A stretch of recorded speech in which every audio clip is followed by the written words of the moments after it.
Nah, ini jadi paradoks dan ironis gitu ya. Mungkin dua kata ini yang bisa menggambarkan perasaan dan pikiran publik. Iya dong. Ya gimana caranya menjelaskan sebuah negara di mana pemerintahnya itu mengendorse gerakan wakaf, tapi juga at the same time mengusik jilbab di sekolah dan membiarkan seorang ulama panutan umat itu dituduh radikal. Ayo, gimana cara jelasinnya?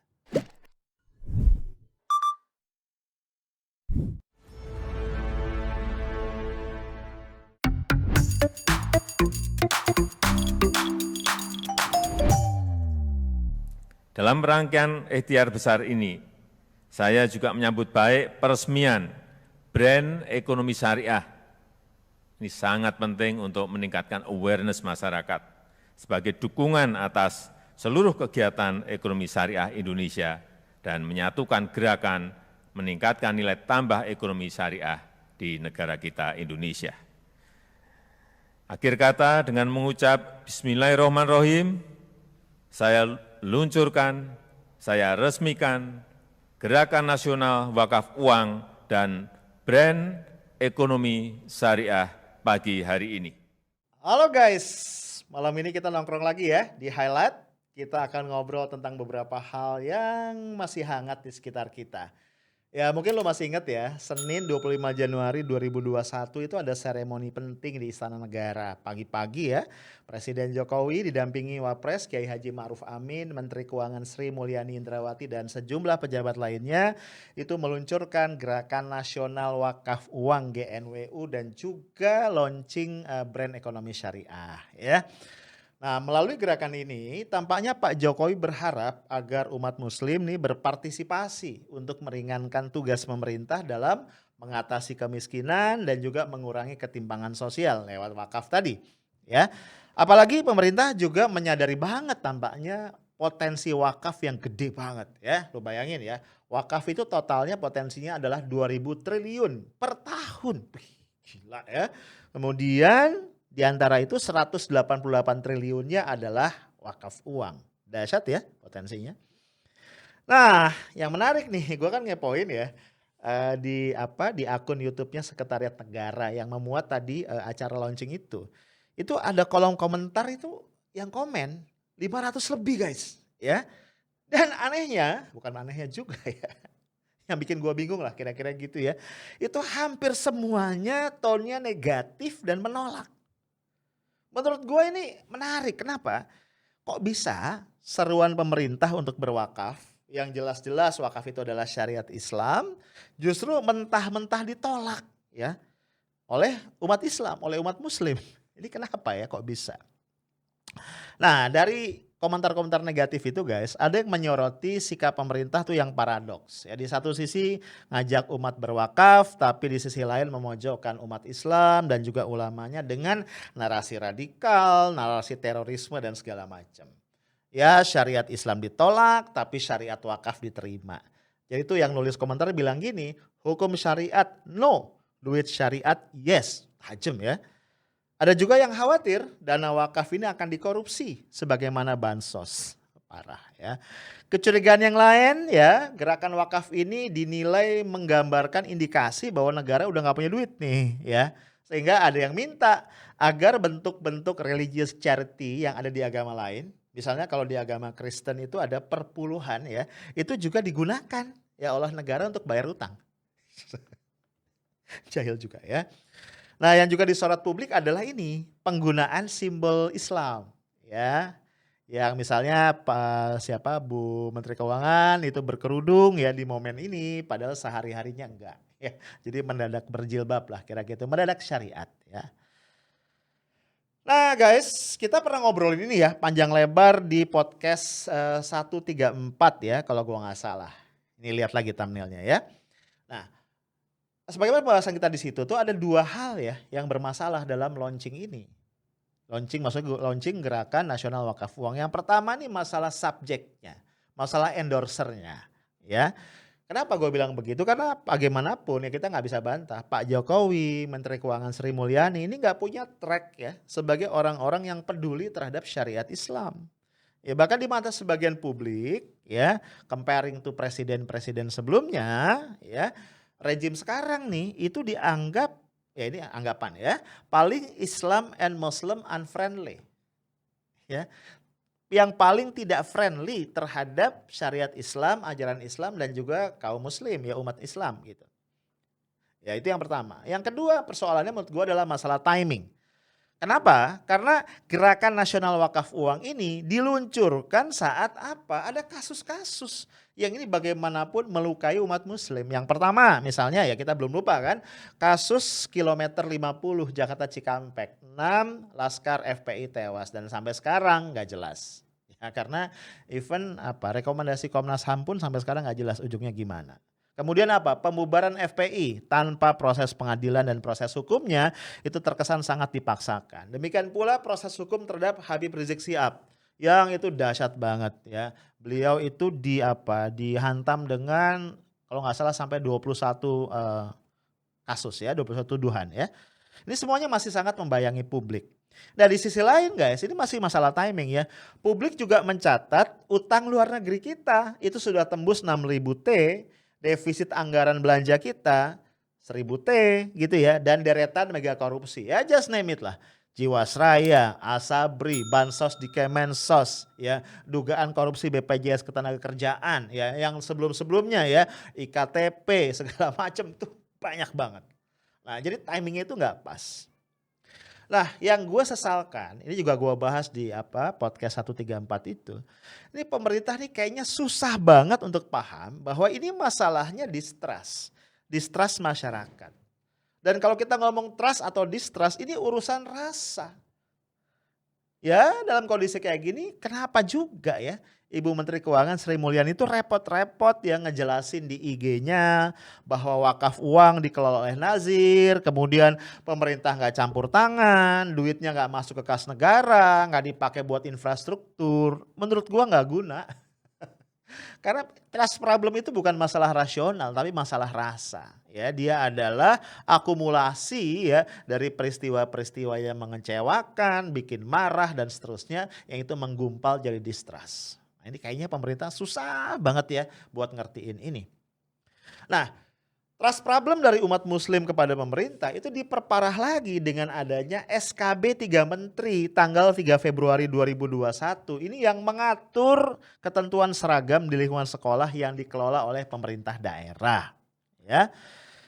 Poin pertama dan kedua dari SKB tadi ini mungkin nggak terlalu masalah ya, karena isinya adalah memberikan kebebasan kepada peserta didik, guru dan tenaga pendidikan untuk menggunakan seragam tanpa kekhasan agama tertentu atau dengan kekhasan agama tertentu. Ya, ada masalah tapi mungkin nggak terlalu ya. Menurut gue nih yang kemudian jadi persoalan, jadi panjang, jadi rame, jadi gaduh ini adalah terutama poin ketiga. Intinya apa? Pemda dan sekolah tidak boleh mewajibkan, mensyaratkan, bahkan mengimbau aja nggak boleh ya penggunaan seragam atau atribut dengan kekhasan agama tertentu. Ada embel-embel sih, melarang juga nggak boleh. Ya, tapi kayaknya ini kan kasusnya sedikit ya. Jadi lu bayangin ya, jadi sekolah nih nggak boleh nih nganjurin aja nggak boleh. Ya apalagi itu diancam dengan sanksi macam-macam, sanksi administratif, sanksi ini segala rupa ya. Nah guys, udah ditebak nih ya oleh publik bahwa yang jadi sasaran terutama dari SKB ini adalah sekolah-sekolah negeri yang mewajibkan siswinya berjilbab. Bahkan ada dugaan SKB ini khusus ya merespon adanya komplain orang tua siswi non-muslim di SMK Negeri 4, SMK Negeri 2 Padang ya atas peraturan sekolah yang mewajibkan anaknya berjilbab. Nah guys, usut punya usut, ternyata aturan tadi kewajiban siswi berjilbab itu sudah berlaku sejak Wali Kota Fauzi Bahar tahun 2005 yang lalu ya. Dan selama ini nggak ada yang protes. Nah atas hal tersebut nih, atas komplain-komplain yang muncul sebenarnya Kepala SMK Negeri 2 itu Padang ya sudah menyampaikan permohonan maaf. Dan juga Dinas Pendidikan Sumbar itu sudah mengatakan akan mengubah aturan tadi sehingga siswi non muslim tidak akan lagi diwajibkan untuk berjilbab. Jadi sebenarnya clear ya, sebenarnya clear. Nah, Jadi bisa dipahami juga kalau kemudian banyak pihak menganggap respon pemerintah pusat dengan mengeluarkan SKB 3 menteri ini lebay. Sangat lebay. Perlu diingat ya guys, bahwa yang namanya sekolah menengah atas, baik sekolah menengah umum ya SMA maupun kejuruan SMK, itu berada di bawah domainnya Pemprov, ya, Dinas Pendidikannya Pemprov, bukan di bawah domainnya pemerintah pusat. Nah, apalagi nih guys, ketika menjelaskan considerance dari keluarnya SKB itu, Mendikbud Nadiem Makarim dengan berapi-api mengaitkannya dengan intoleransi, pelanggaran Pancasila, melanggar prinsip kebinekaan dan segala macam. Again menurut gua, aduh kelebayan tingkat dewa gitu ya. Sekolah tidak boleh sama sekali membuat peraturan atau himbauan kepada peserta didik untuk menggunakan model pakaian kekhususan agama tertentu sebagai pakaian seragam sekolah. Apalagi jika tidak sesuai dengan agama atau kepercayaan peserta didik. Hal tersebut merupakan bentuk intoleransi atas keberagamaan sehingga bukan saja melanggar peraturan undang-undang, melainkan juga nilai-nilai Pancasila dan kebinekaan.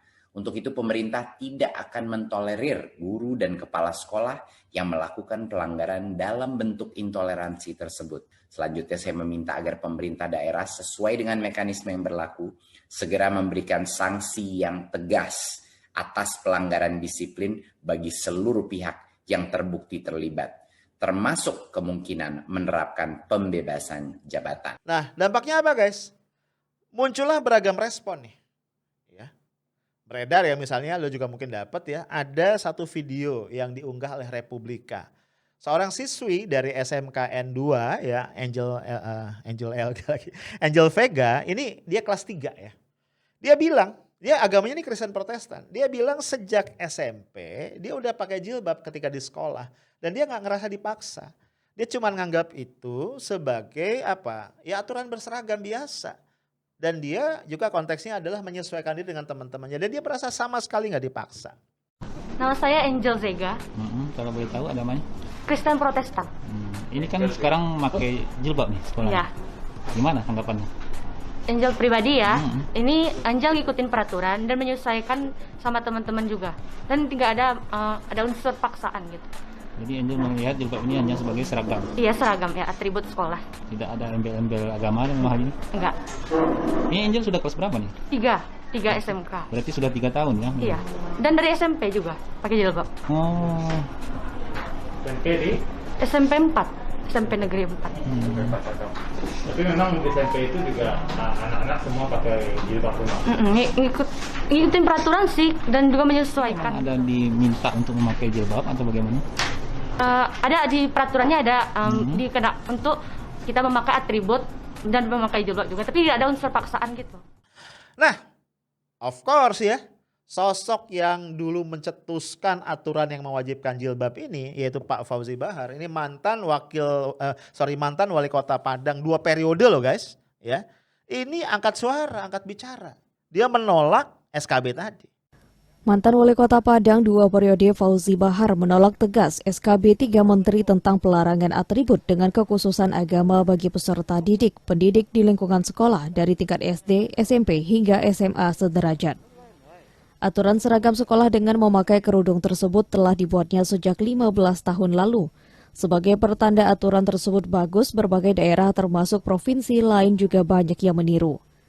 Selain itu, TNI dan Polri yang sebelumnya tidak berjilbab juga menuntut hak untuk berjilbab seperti yang dilihat sekarang ini. Dirinya khawatir dengan adanya SKB 3 Menteri ini, kedepannya guru di sekolah akan bersikap apatis terhadap anak-anak, sehingga terjadi pembiaran terhadap tingkah laku anak-anak di sekolah.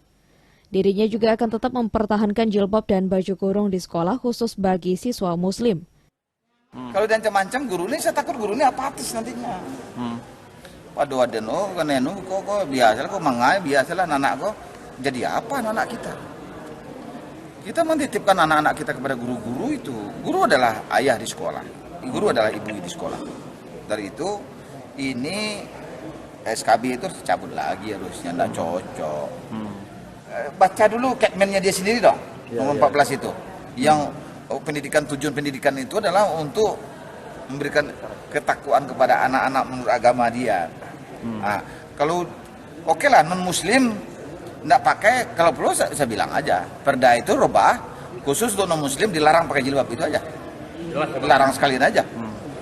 Biar jale atas juga re. Menurut Pak Fauzi, mewajibkan siswi berjilbab itu bagian dari pembinaan ketakwaan sesuai dengan ajaran agama masing-masing. Dan dia ingatkan, membina ketakwaan kepada Tuhan Yang Maha Esa sesuai dengan ajaran agama itu adalah salah satu tujuan pendidikan yang paling penting. Jadi Pak Fauzi bilang kalau perlu ya sudah, perdanya diubah saja. Intinya perubahannya apa? Siswi yang non-muslim ya tidak terkena kewajiban untuk berjilbab tadi. Hal ini guys didukung oleh MUI ya. Jadi MUI itu mengatakan harusnya SKB itu direvisi. Ya, tadi ya yang non muslim nggak wajib gitu. Nah guys, ini kegaduhan nggak berhenti nih ya. Penolakan keras juga datang dari Pak Jenius Umar. Namanya bagus ya. Ini wali kota Padang Pariaman. Ya, masih di Sumatera Barat. Pak Jenius mengatakan SKB tersebut tidak berlaku di wilayahnya. Dan beliau siap menerima risiko apapun. Wah, kan kacau kan? Keras banget nih. Gelombang penolakan kebijakan pemerintah yang mengeluarkan aturan dalam Surat Keputusan Bersama atau SKB 3 Menteri yang isinya menyatakan bahwa pemerintah daerah maupun sekolah tidak diperbolehkan untuk mewajibkan atau melarang murid mengenakan seragam sekolah beratribut agama ditentang keras oleh Wali Kota Pariaman Jenius Umar. Dirinya memastikan tidak akan mengikuti aturan tersebut meski akan mendapat sanksi mulai dari teguran hingga sanksi lain yang akan diberikan oleh pemerintah pusat. Jenius juga menambahkan apabila kebijakan tersebut diterapkan, bagaimana dengan sekolah-sekolah agama yang ada, seperti SDIT atau yang lainnya. Sementara tugas sekolah adalah membentuk karakter dari anak didiknya masing-masing sesuai dengan agama mereka. Sikap Pak Jenius Umar tadi nggak bisa diremehkan guys menurut gua. Karena apa? Beliau ini bukan cuma wali kota Padang Pariaman, tapi beliau juga adalah ketua Asosiasi Pemerintah Kota se-Sumatera Barat. Bahkan Pak Jenius ini sudah menyurati langsung Pak Mendikbud untuk minta ketemu ngebahas isi SKB tadi. Nah, jadi poin gua gini. Ini masalah kecil ya, kesalahpahaman di satu sekolah yang sebenarnya bisa diselesaikan di level sekolah, paling tinggi di level dinas kota, ya atau paling tinggi di level provinsi itu selesai semestinya, ya. Ini ditarik ke pusat, dijadikan komoditas politik, ya. Ini menteri 3 orang nih cawe-cawe ikutan, keluar SKB 3 menteri. Aku nggak ngerti ya, ini apa para pejabat pusat ini nggak sadar langkah yang kayak begini nih, ya. Ini kemudian menguatkan citra pemerintahan Presiden Jokowi yang dianggap Islam and Muslim unfriendly. Ya. Kacau kan? Ya. Gue juga gak yakin Pak Jokowi tahu hal ini gitu dan setuju. Gue juga gak yakin ya.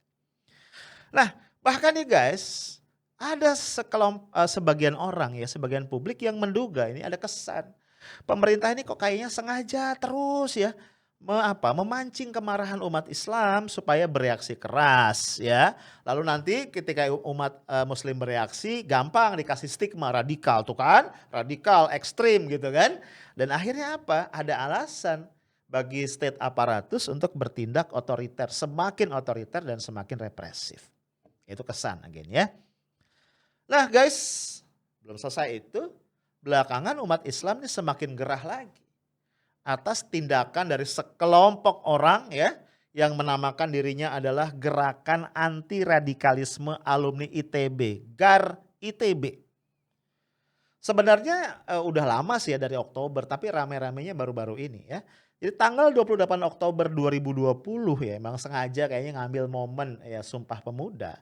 Kelompok ini melaporkan Pak Din Syamsuddin ya, mantan ketua MUI, mantan ketua PP Muhammadiyah, mantan ketua umum pengurus pusat Muhammadiyah ya, seorang cendekiawan muslim, ikon umat Islam ya, itu dilaporkan dalam kapasitasnya sebagai ASN Fakultas Ilmu Sosial dan Ilmu Politik ya Universitas Islam Negeri Syarif Hidayatullah Jakarta, dan juga dalam kapasitasnya sebagai anggota MWA ITB kepada Komisi ASN ya, KASN, dengan tuduhan apa?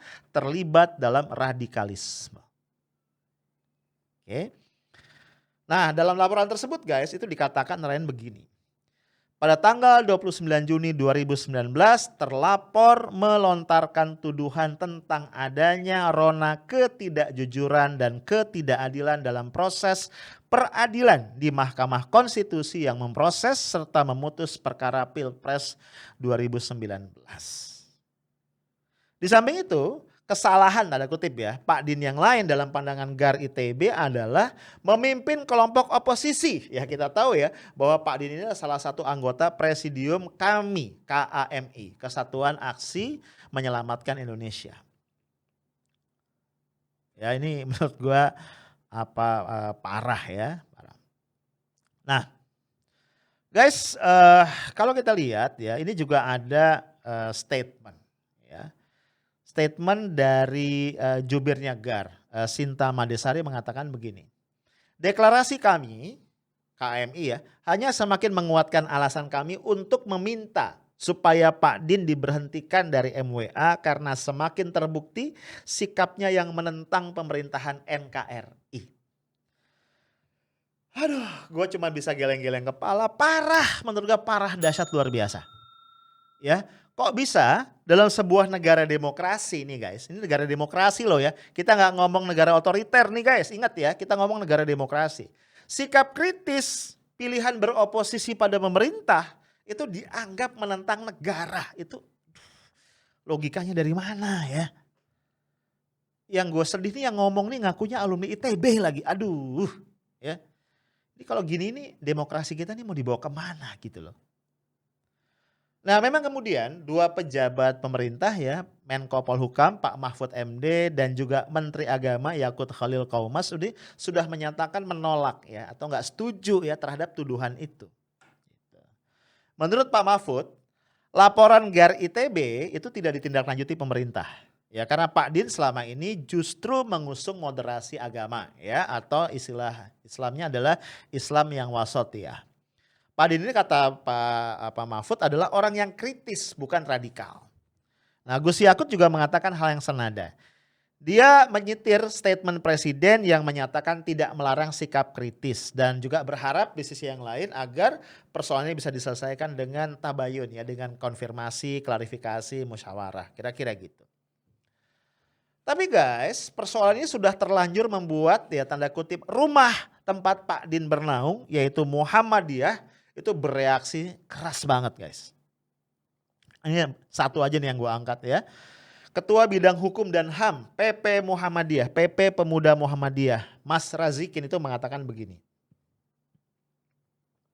Menuduh Pak Din sebagai tokoh radikal sama dengan membuat ketersinggungan dan kemarahan kami warga kader Muhammadiyah. Bagaimana tidak, Pak Din itu merupakan mantan Ketua Umum Pimpinan Pusat Pemuda Muhammadiyah dan mantan Ketua Umum Pengurus Pusat Muhammadiyah yang selama ini mendedikasikan hidupnya dalam mendorong perdamaian, toleransi, dan multikulturalisme.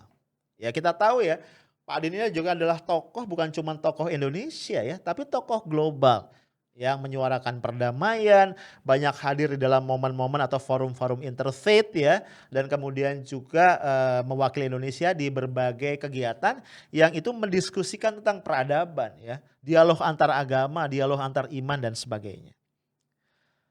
Bahkan dengan nada yang lebih keras ya, Razikin mengatakan begini. Jika kalian ingin mendepak Prof Din dari wali amanat ITB, silakan kalian tempuh prosedur yang benar.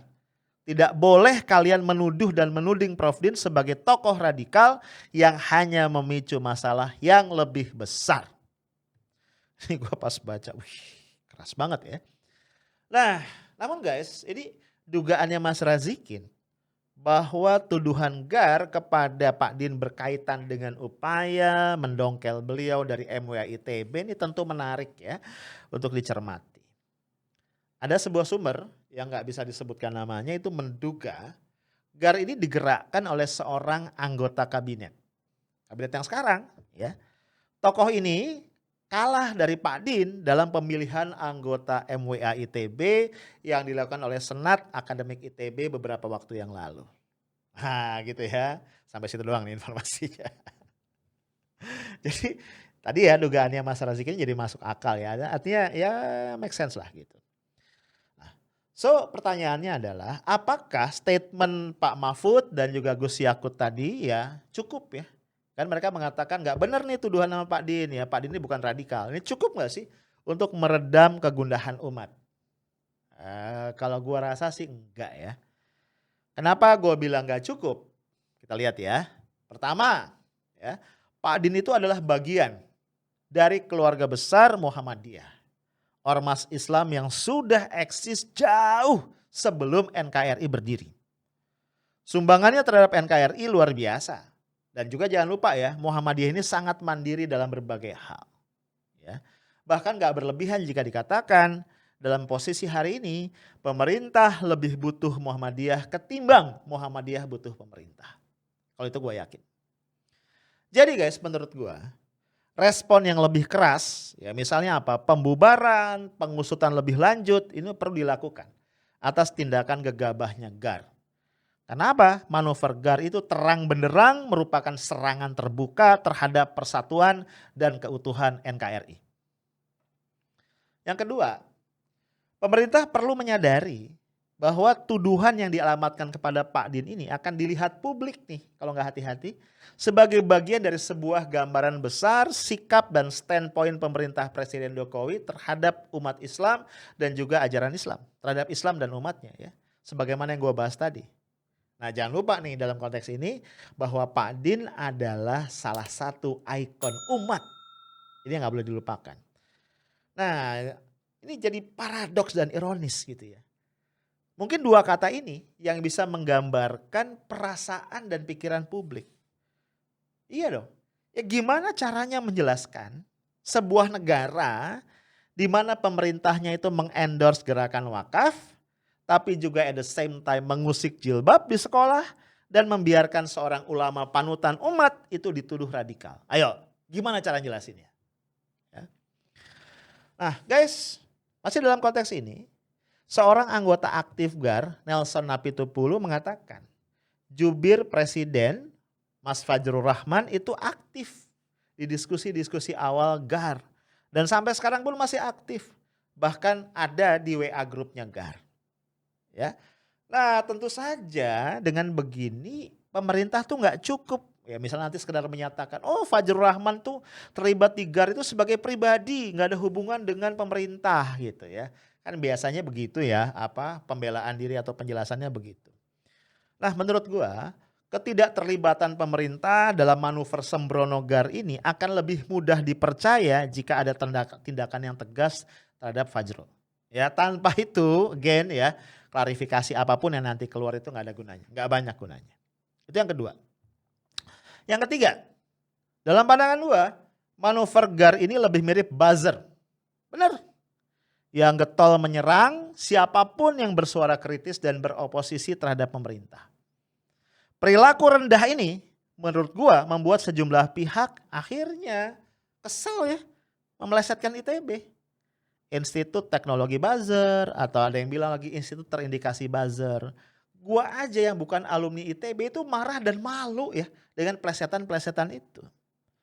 Kenapa? Karena dia nggak sesuai ya dengan marwah ITB sebagai kampus yang selama ini menyuplai kaum intelektual bangsa.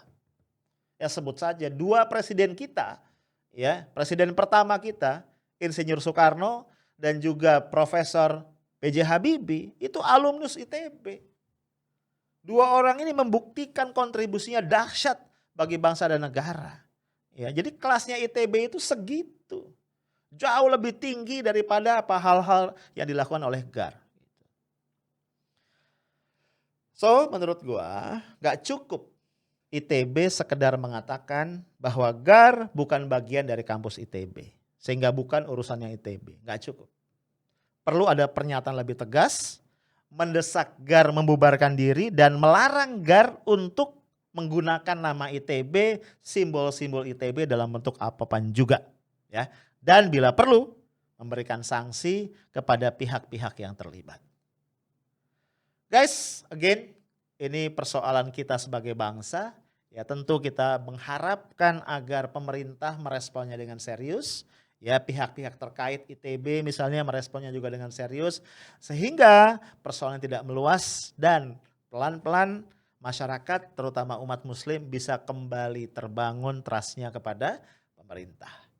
Itu aja dari gua, stay tough, smart and professional. Assalamualaikum warahmatullahi wabarakatuh.